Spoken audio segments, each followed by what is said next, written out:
CO2가 들어오면, 이산화탄소가 들어오면 RUBP가 받아서 올라가서 뭐가 되고 이런 얘기는 다 필요 없어요. 다 필요 없고 그냥 광합성 효율이 가장 좋게 하는데 인간이 해줄 수 있는 게 뭐냐를 가지고 따지면 됩니다.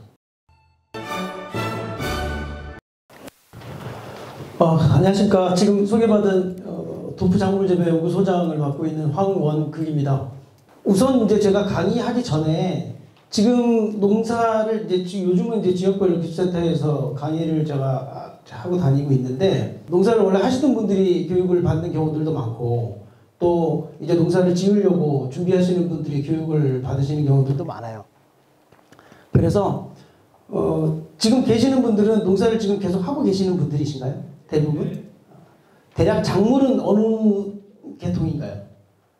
상설교육 그 스케줄을 제가 잠깐 보니까 남원 같은 경우는 과수가 조금 비중상 좀 많아 보이던데, 지금 여기 계신 분들도 주로 과수이신가요? 아니요. 아닌가요? 채소 위주인가요? 채소를 한번 해보시죠. 네. 예를 들면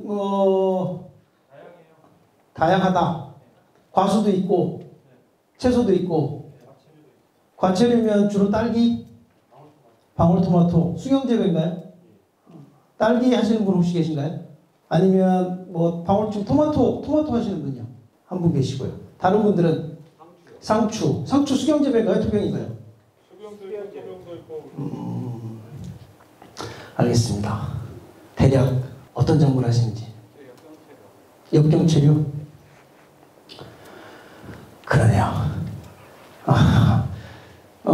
제가 원래 전공은 수경재배고요. 그래서 제가 이제 한 해 동안 강의를 하러 다녀보면 의뢰를 받는 이 빈도로 봤을 때 수경재배 쪽 강의 빈도가 조금 더 높고, 지금처럼 이렇게 영양생리에 대한 부분을 다루는 게 이제 한 6대4 그 정도 비율로 강의를 하고 있습니다. 수경재배도 재밌죠. 재밌고 되게 좋은 방법인데 어려움이 많으실 거예요, 아마. 오늘 수경재배 얘기하려고 온 건 아니니까. 영양생리라는 이 단어가 오늘 이제 제목이 이렇습니다. 식물 영양생리의 이해.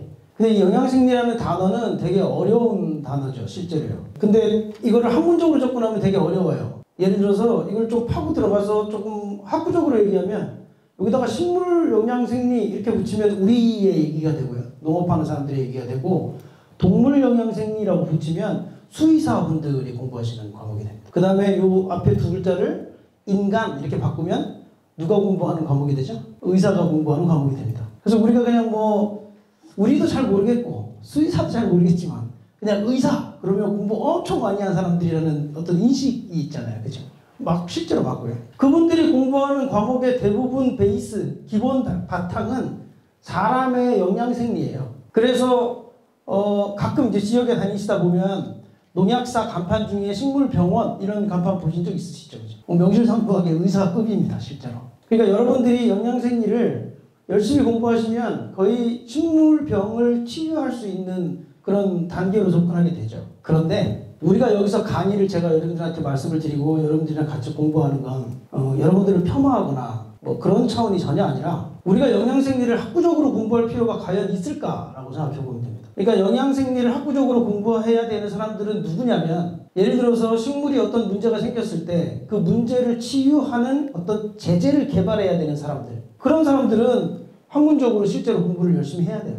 여기 영양생리 이런 단어가 나오면 보통 대사 이런 표현들도 같이 붙습니다. 대사 과정 이런 표현들이 붙어요. 그러니까 영양생리라는 말은 식물의 어떤 대사 과정, 동물의 대사 과정, 인간의 대사 과정. 사람이 뭔가를 먹고 위에서 소화를 시키고 양분을 흡수하고 나머지는 배출시키죠. 그 흡수된 양분들이 몸 안에서 우리가 모르는 사이에 어떤 과정들을 거쳐서 지방으로도 바뀌고 단백질도 바뀌고 여러 가지 바뀌어서 우리의 이제 에너지원으로 쓴단 말이에요.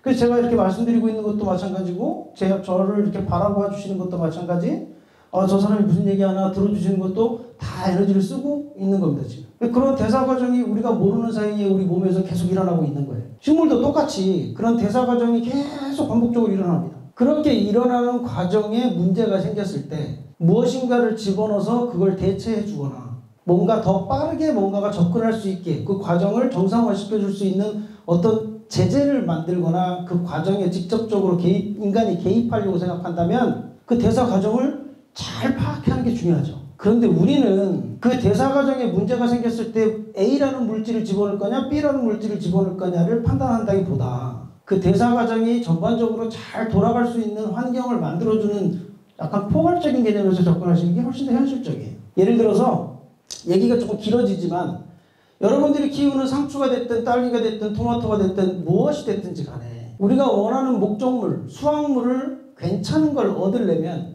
기본적으로 광합성이라는 과정이 가장 효율적으로 돌아줘야 됩니다. 그래야 뭔가를 만들죠. 기본 베이스는 우리가 먹고 버리고 하는 행동을 계속 거듭하는 것처럼 많이 먹으면 살이 찌고 적게 먹으면 영양실조가 걸리는 것처럼 식물도 똑같습니다. 식물도 똑같아서 뭔가가 계속 돌아가는데 인간과 식물의 가장 큰 차이점 중에 하나는 외부 환경에 대한 요인이 훨씬 식물이 많다는 거예요. 그러니까 예를 들어서 우리는 상추를 먹고 소고기를 먹고 이런 행동으로 대부분의 케이스들이 직접적으로 영양분을 만드는 거에는 영향을 미치지 않아요. 추우면 조금 따뜻하게 해주면 그냥 체온 유지 정도만 해주면 내가 들어온 거를 내 위에서 소화시켜서 흡수해서 그게 과정이 돌아가는 데는 크게 문제가 없어요. 아예 문제가 없다는 게 아니라. 근데 식물은 그런 과정, 인간이 위에서 소화해서 흡수하고 그걸 돌리는 대사 과정, 그거를 동물과 다르게 식물에서는 뭐라고 부르죠? 광합성이라고 불러요. 그러니까 앞에 광자가 하나 더 붙어요. 그러니까 식물은 햇빛이 없으면 일단 그 동작이 안 돼요. 기본적으로. 식물은 광이라는 단어를 탁 띄어내면 그 다음부터는 그 합성하는 일을 하지 않습니다. 인간은 기본적으로 광이 있거나 없거나 합성하는 동작을 할 수 없어요.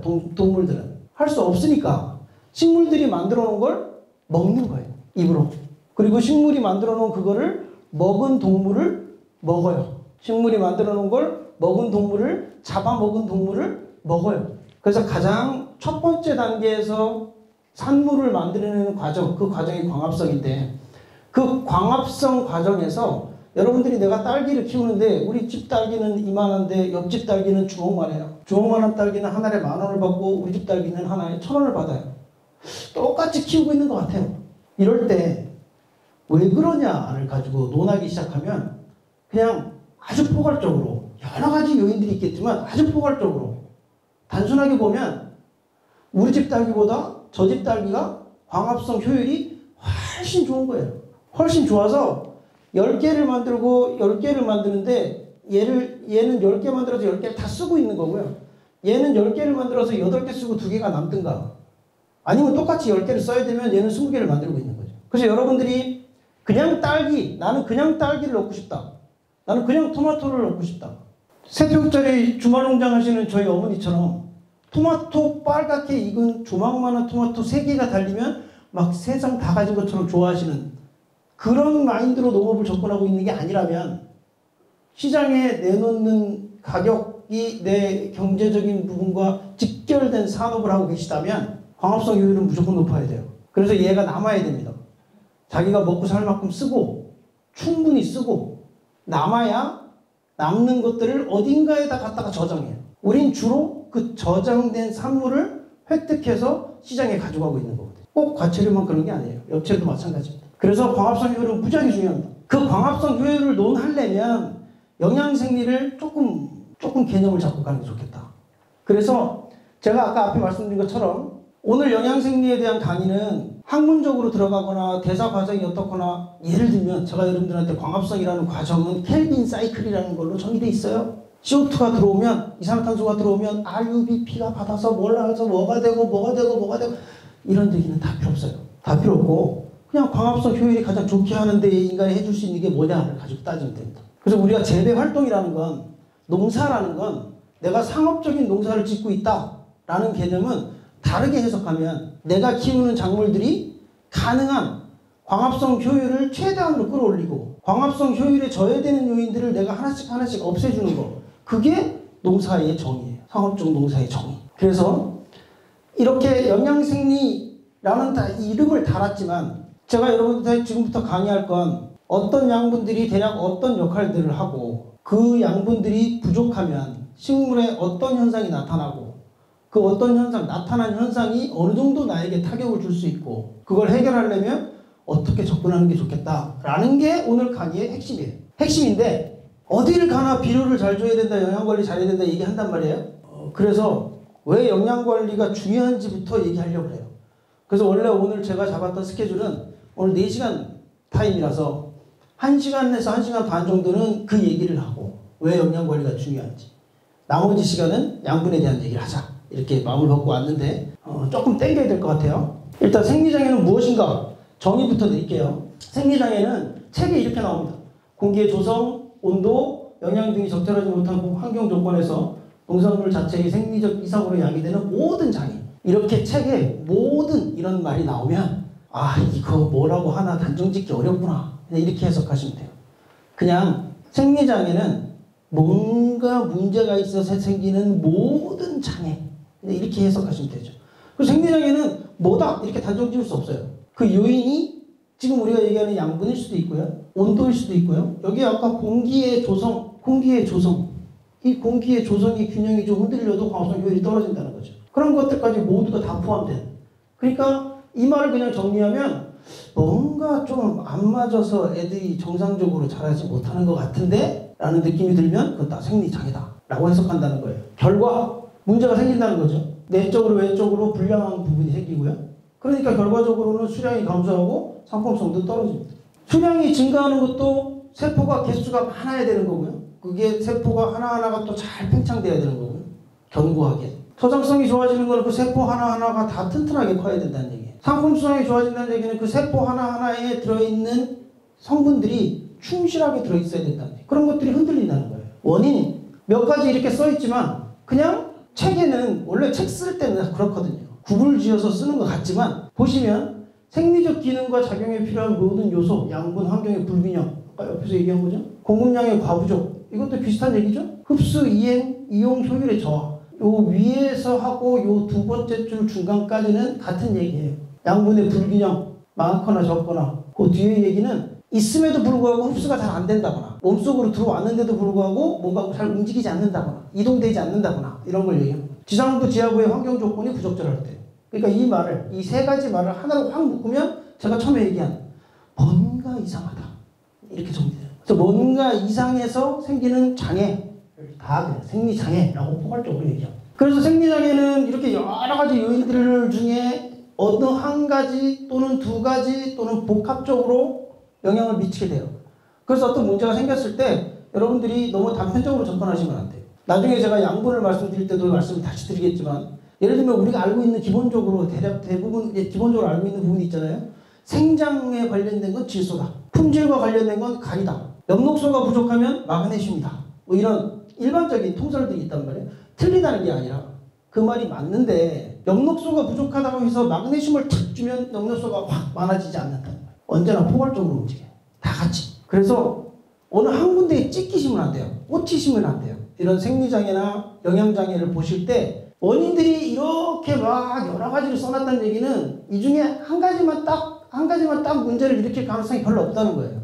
다 여러 가지가 복합적으로 움직이니까 어느 하나에 찢기지 마시라. 그런데 쭉 보시면 양분의 과부족, 요거는 인간이 어느 정도 컨트롤 해줄 수 있죠. 내가 좀 덜 주거나 내가 좀 더 여유 있게 주거나 이렇게 내 의지로 어느 정도 할 수 있어요. 양분의 흡수 상황, 이건 식물 체내에서 이루어지는 건데 이것도 어느 정도 그래도 인간의 범주 안으로 좀 들어오게 할 수 있어요. 조금 더 튼튼하게 만들어가는 과정이니까. 대사과정, 방해물질 이런 거는 우리가 컨트롤할 방법이 없습니다. 그냥 맡기는 거예요, 얘네들한테. 그 다음에 무슨 환경요인 이렇게 써있는 것들은 인간이 함부로 터치하기 되게 어려워요. 예를 들어서 농업의 방향이 노지에서 시설원예 쪽으로 왔어요. 노지에서 시설원예 쪽으로 왔고 지금 수경재배 하시는 분들이 계시는 것처럼 수경재배를 우리가 노지에서 잘 하지 않죠. 대부분 시설 안에서 하죠. 그게 왜 그러냐면 뭔가 관리하고 싶다는 의지의 표현이에요. 토경에 비해서 수경은 훨씬 더 컨트롤할 수 있는 범주가 많기 때문에 내가 뭔가 컨트롤하고 싶다는 거예요. 토경에다가 그냥 맡겨놓고 싶지 않다. 내가 관리할 수 있는 농법으로 가겠다. 이런 의지의 표현이거든요. 요거를 한 단계만 뒤로 오시면 노지에서 농사를 짓는 게 나쁘다는 게 아니고 노지에서 농사를 지을 때 내 노력의 한계점이 보이더라는 거예요. 내 노력의 한계, 그 다음에 내가 엄청 열심히 노력했는데도 불구하고 크게 성과가 돌아오지 않는다거나, 제가 조금 다르게 얘기하면 나는 엄청 열심히 막 관리를 정말 디테일하게 하고 있는데 옆집에 아저씨는 뭐 대충 비료 몇 푸대기 뿌리고 그냥 집에 가요. 근데 나중에 노지에서 결과를 보면 비슷한 것 같아. 저 집도 농사가 뭐 많이 안 된 것 같진 않아. 우리 집이 저 집보다 엄청나게 잘 된 것 같진 않아. 잘 되긴 잘 되겠지만 그 차이를 극명하게 벌리는 게 수용재배거든요. 예를 들어서 그 얘기를 시설로 들어오는 거예요. 시설로 들어온다는 얘기는 내가 하느님과 일정 부분 약간 동업을 끊어가는 과정이에요. 예를 들어서 물 그러면 하늘에서 비가 오면 물을 주고 하늘에서 비가 안 오면 물을 못 주던 시대의 농업에서 하우스를 만들고 비를 막아버리고 나는 비 맞기 싫어. 비를 끊고 지하수를 파서 펌프를 걸면 내가 물을 주고 싶으면 물을 주고 전원을 켜서 내가 물을 주기 싫으면 물을 주지 않아요. 그러니까 하느님으로부터 물에 대한 지배권을 가져온 거죠, 인간이. 날이 추워져요. 나는 지금 춥고 싶지 않아. 나는 우리가 키우는 애들이 좀 따뜻했으면 좋겠어. 그래서 처음에 천장만 씌웠다가 옆에 측면까지 다 씌워버리고 보일러를 떼기 시작한 거예요. 그러니까 결국 그런 동작들은 시설원예로 여러분들이 넘어오시고 시설원예에서 수경재배로 가시고 거기에 덧붙여서 요즘 얘기하는 스마트팜으로 가신다는 얘기는 하느님과의 일정 부분 결별을 선언하기 시작하는 거거든요. 동업을 이제 그만하겠다는 거예요. 원래 농사는 하느님과의 동업이에요. 하늘이 도와주지 않으면 안 돼요. 그 중에 내가 회피할 수 있는 것들을 회피하겠다는 거예요. 여기에 보시면 환경요인 이렇게 써 있는 것들은 여러분들이 회피하기가 정말 어려운 것들이에요. 어려운 것들이라서 농사에 대한 어떤 한 해 농사에 대한 어떤 되뇌임을 할 때, 뒤돌아볼 때 제일 안타까울 때가 언제냐면 어쩔 수 없는 거지만 농업이라는 산업이 어쩔 수 없지만 제일 안타까운 게 기상환경이 좋지 않아서 이런 거예요. 현실이지만 기상환경이 좋지 않아서 내가 100만큼의 노력을 했는데도 불구하고 결과가 좋지 않아요. 이게 일반 산업에 비하면 농업이 가지는 엄청나게 큰 핸디캡이거든요. 일반 산업은 공장 안에서 한전에서 전기가 안 와서 문제가 됐다 그러면 이해가 되지만 전기가 켜져 있는 상태에서는 내 노력만큼의 효율을 낼 수가 있는 거죠. 근데 농업은 그렇지 않아요. 그래서 어디까지 내가 할 수 있는 부분이고 어디부터는 내가 하기 어려운 부분이다라는 그 선이 존재합니다. 사실 그 선을 우리가 인식할 필요가 있다는 거예요. 그래서 생리장애를 다루기 전에 왜 영양관리가 중요한지부터 다뤄야 돼요.